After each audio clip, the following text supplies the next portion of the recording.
नमस्कार, प्रवास action news network और आप सभी का स्वागत है। वरिष्ठ अभिनेता नाना पाटेकर पाकिस्तानी गोलाबारी के पीड़ितों को राहत सामग्री वितरित करने के दौरान भावुक हो गए।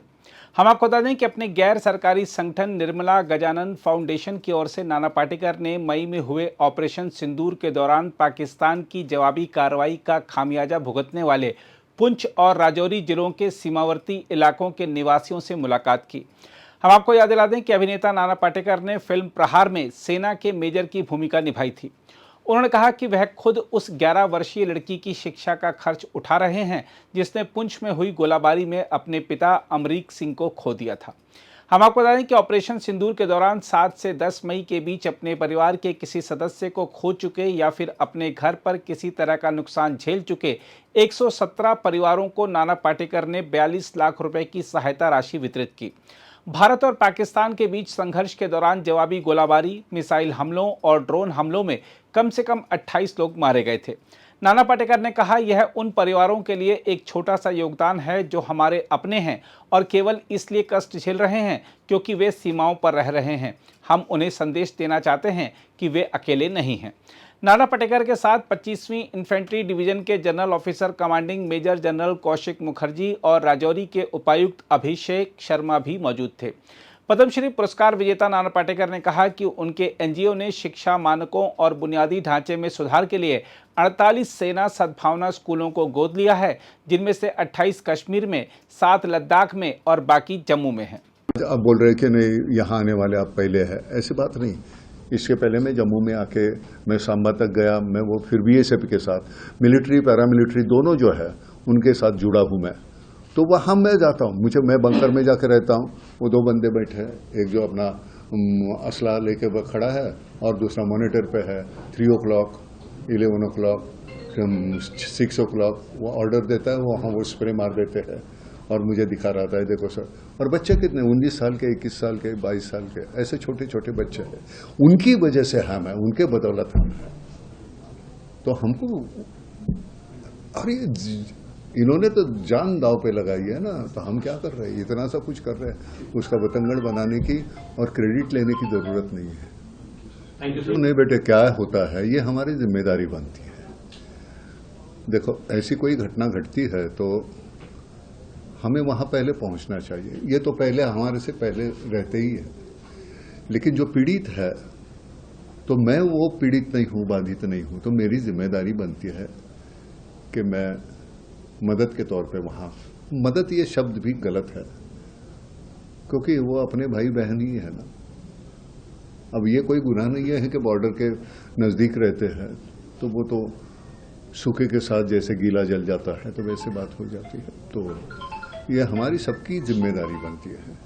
हम कोई मेहरबानी नहीं कर रहे हैं और हर एक को करना चाहिए और लोग करते हैं। हमारे फिल्म इंडस्ट्री के भी बहुत से ऐसे लोग हैं कि वो बिना कुछ बोले हुए बहुत कुछ करते हैं। कोई किसी का नाम मालूम नहीं, जॉनी लीवर का नाम आपने सुना है, वो इतना काम करता है, बहुत बहुत कमाल का बंदा है। तो वैसे काफी लोग हैं। क्या है, आपको हमारा नाम पता चल गया इसलिए आप बोल रहे हैं, उनका पता नहीं है, लेकिन बहुत बेहतरीन काम करते हैं लोग। और ये हमारी जिम्मेदारी है, करना ही पड़ेगा। हम नहीं करेंगे तो कौन करेगा। मेरे घर का कोई चला जाता है तो मैं क्या करूं। मैं तो चाहूंगा ना कि तू मेरे कंधे पे हाथ रख, तो वैसे ही तो गया हुआ जो बंदा है उसको तो वापस नहीं ला सकते। अब वो जो बच्चे हैं उसके पिताजी गुजर गए, तो मैं सच में समझता हूं कि मेरी अपनी पोती है, वो तो ये मेरी जिम्मेदारी है कि उसकी पढ़ाई आखिर तक वो जितना पढ़ना चाहती है वो मैं करूंगा। और मैं करूंगा मतलब मैं कौन सी बड़ी बात कर रहा हूं यार, ये हमको करना ही पड़ेगा। हमारे तो लोग हैं ना, तो कौन है, हमारे ही है। बुरा लग रहा था वो राशि उनके हाथ में थमाते हुए, लेकिन क्या करें, ऐसी नौबत आती है तो करना पड़ता है। सर, एक उम्मीद की किरण आते हैं जम्मू कश्मीर के जो पूछ में दी है, हालांकि सरकार ने भी हेल्प की है, बहुत की है सरकार ने बात। और ये देखो, हर बार के लिए सरकार पर निर्भर मत रहो। सरकार तो करती है जितना कर सकती है, लेकिन ये हमारी भी तो जिम्मेदारी है। मैं फोर्स का आदमी हूँ, मैंने 3 साल गुजारे हैं। कारगिल के वक्त भी मैंने वहाँ था, मैं कुपवारा में था, लेह में था, मोगलपुरा, द्रास। तो फोर्स का आदमी कभी सिविलियन नहीं हो सकता ना, वो ऐसे आपत्ति आती है तो उसको वापस जाना पड़ता है। तो और मुझे ये करते हुए सुकून मिलता है। मेरी वजह अगर है, मैं किसी की मुस्कान की वजह बनता हूँ, इससे और क्या है जिंदगी में। और मालूम नहीं कल का क्या है, कब जाना है हमको। जो करना है वो आज करो यार। सर, जम्मू कश्मीर के कुछ आर्मी के स्कूल आप अडॉप्ट करने जोर से बोलो। जम्मू कश्मीर में आर्मी के कुछ स्कूल आप अडॉप्ट करने जा रहे हो, कितने स्कूल हैं और क्या लिमिट? लेकिन टोटल मिला के 48 है, वैली में 28 है और लेह लद्दाख में 7 है और बचे हुए अपने जम्मू में है। तो पैसे मिल जाते हैं भैया, पैसे की कमी नहीं होती। अगर आप सही काम करना चाहते हैं तो पैसे की दिक्कत नहीं आती। बहुत CSR फंड से है, काफ़ी संस्थाएं हैं, काफ़ी लोग हैं जो बहुत कुछ देना चाहते हैं, लेकिन उनको वो इत्मीनान होना चाहिए कि नहीं ये पैसे सही जगह जाएंगे, सही है, यहाँ कोई भ्रष्टाचार नहीं होगा, अपलाप नहीं होगा। और भगवान ने इतना कुछ दिया है ऊपर वाले ने, और क्या मांगेंगे यार, इतना कुछ दिया है। हम 2 वक्त की रोटी मांगे थे, वो किसी के सामने हाथ नहीं फैलाने पड़े। इतना कुछ दिया है तो वो हमारा तो है नहीं, तो है तो लोगों का, तो उनको वापस दे दो। उन्हें नहीं निर्मला फाउंडेशन का असल मकसद क्या है, इसका मिशन क्या है और लक्ष्य क्या है? किसका? निर्मला हाँ, ये फाउंडेशन नहीं, फाउंडेशन का 2 है। एक है और दूसरी है मेडिकल फैसिलिटीज अवेलेबल करके देना। हमारे यहाँ हमारे बच्चे आज मेन स्ट्रीम में नहीं आएंगे, यहाँ के वैली के हैं, यहाँ के हैं, तो क्या कैसे चलेगा यार? हमारे बच्चे आगे आने चाहिए, वो क्रिकेट टीम में भी होने चाहिए, गाने में भी होने चाहिए, सिविल सर्विस में होने चाहिए। मेन स्ट्रीम में जब तक नहीं आई, हमारी ताकत है ना, ये हमारी जो अगली पीढ़ी है वो ताकत है। तो उनको सुविधा किस तरह की? जब तक तुम पढ़ाई नहीं करोगे तो आगे कैसे आओगे? तो शिक्षा, इसका कोई अल्टरनेटिव है नहीं, वो तो करना ही पड़ेगा। तो वो सुविधा अगर उपलब्ध करके देंगे, यहाँ काफ़ी दिक्कतें हैं, आपको मालूम है, आपने स्कूल जाके देखिए तो वो 48 और 48 कितने पैसे पड़ेंगे?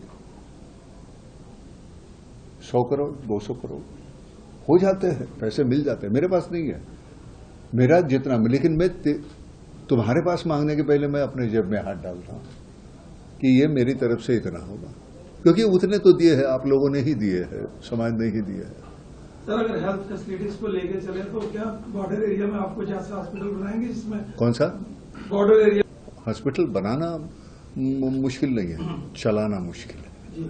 वहां बिल्कुल निस्वार्थ हेतु काम करने वाले लोग मिलने चाहिए।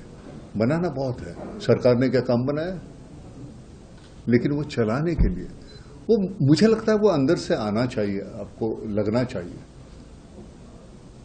वो वैसे हम समझते थे, और नए नए बच्चे बहुत कमाल का काम करते हैं। मैं बड़ा खुश हूँ हमारे ऑर्गेनाइजेशन में, ये जो नए बच्चे आए हुए हैं वो इतना बेहतरीन काम कर रहे हैं। तो हमें अभी पीछे जाना चाहिए, उनको आगे यहाँ बैठना चाहिए, उन्होंने इन आपके सवालों के जवाब देने चाहिए। हम तो है, हम कहाँ जाएंगे, हम तो है, वो आशीर्वाद के लिए भी और कान मरोड़ने के लिए भी। सर, आपने इन परिवारों से मुलाकात की, कुछ ऐसे परिवार हैं जिनके दोनों बच्चे, बहुत सारे लोग, अगर वो लोग गाँव भी आ जाएंगे। अभी मैंने बताया ना कि वजह क्या है, इस वजह से ना आना पड़े। आएंगे यहाँ यार, स्टेज पे खड़े रह के बहुत बेहतरीन अच्छे गाने गाएंगे, साथ में रहेंगे। साथ मैंने आज बोला था, बड़ा खाना अगर रखते हैं तो सभी जवानों को मिलने का मौका मिलेगा, क्योंकि नहीं तो मिलेंगे कब? तो अब ये पहली शुरुआत है। तो मैंने सर को कहा 1.5 साल तो है सर यहाँ, तो मैंने कहा लगातार मैं 1.5 साल में कम से कम 4-5 बार तो मैं जरूर आऊँगा। होता क्या है, पूना से हमें जाना पड़ता है अहमदाबाद, वो रात को 12 बजे शुरू होता है, अहमदाबाद जाओ, फिर वहाँ से जम्मू आओ, तो वो होते हैं सुबह 10 बजे, तो रात को 12 बजे से 10 बजे, तो वो तुम्हारे 10 घंटे हो गए। वहाँ से यहाँ आना है तो आपको मालूम है, जो सड़क अगर ठीक होती तो हम 2-2.25 घंटे में आ जाते, लेकिन उसके 4-5 घंटे वो लगते। वो थकान तो आती है, लेकिन मैं सच कहता हूँ, कल मैं इतने तकरीबन 22 घंटे के बाद भी मुझे थकान नहीं आई, क्योंकि मिलने की जो वजह है, और हमारे बंदे कैसे कैसे हालत में रहते हैं, आर्मी के लोग जो है, तो मैं हमेशा सब पूरे समाज में मैं कहता हूँ, मेरी औकात उतनी है नहीं जेब में मेरे जितने पैसे हैं, लेकिन नाम फाउंडेशन जब हमने शुरू किया था, जब लोगों को हमने आह्वान किया कि ये ऐसी बात है, तो उन्होंने 2 महीनों में 60 करोड़ रुपए दिए। अब 60 करोड़ शहर के गरीब लोगों ने दिए हुए, कोई इंडस्ट्रियलिस्ट नहीं थे। आज जाके हमसे जुड़े हुए हैं टाटा मोटर्स है, तो टाटा मोटर्स की वजह जहां जहां टाटा के कंपनीज है, तो हर स्टेट में काम हो रहा है। महाराष्ट्र गवर्नमेंट जुड़ी है, आंध्र में हो रहा है, तमिलनाडु में हो रहा है, ये सप्तभगिनी जो है हमारे आसाम, मिजोरम, नागालैंड, वहां हो रहा है। तो मुझे लगता है ये काम कभी खत्म होने वाला नहीं है। हम क्या करते हैं, कोई भी सरकार हो, आज की नहीं, कल की, परसों की, जो भी है, कि हम कोसते रहते हैं, लेकिन हम आपस में, मेरी अपनी एक ताकत बहुत बड़ी होती है ना, हम अपने को खुद को टटोलते नहीं, उदासीन होते, वो मत रहो। जरूरी है यार, तुम लोग नहीं करोगे तो कौन करेगा। ऑपरेशन सिंदूर में सिर्फ पाकिस्तान द्वारा जो लोगों का नुकसान हुआ है, राजौरी पहुंचे। हाँ, नुकसान हुआ है, उसमें मैं क्या कर सकता हूं? मैं एक भी फैमिली अगर लूं ना, कि उनका मैं नुकसान भर के दूं, एक भी फैमिली, उतनी फैमिलीज नहीं है कि जितनी हमारी शहरों में जो है। एक फैमिली अगर मैं दत्तक लेता हूं, गोद लेता हूं, तो आसान होगा, उतना तो करना होगा ना हमको। उनका क्या गुनाह है कि वो बॉर्डर पे रहते हैं। उस शैली में आज मुझे जो मोमेंटो दिया है, वो एक टुकड़ा है उसका, शेड का, वो लगा हुआ है। अगर वो घुस जाए मेरा, सब मतलब मौत तो वो कंफर्म है वहां। लेकिन ऐसी एक फैमिली अगर हम गोद लेते हैं तो हमारा प्रॉब्लम हल हो जाता है। मैं ये वैसे तो मुझे युद्ध होता है तो बड़ा बुरा लगता है, क्योंकि ये हमारे बाधित होते हैं, वो पहले ये लोग होते हैं जो सीमा के यहाँ के, लेकिन वो जब मजबूरी है तो वो करना पड़ता है, नहीं तो युद्ध किसी को भी अच्छा नहीं लगता। ऑपरेशन सिंदूर में पूरा भारतवर्ष जो है एकजुट होकर, एक फैमिली जो है, सहायता, ये भी शब्द जो है ना, मदद, सहायता। अगर आप भी लेना चाहते हैं देश दुनिया की तमाम जानकारी, तो आज ही सब्सक्राइब करें हमारे चैनल को। साथ ही नीचे दिए बेल आइकन को जरूर दबाएं ताकि हर अपडेट आप तक पहुंच सके।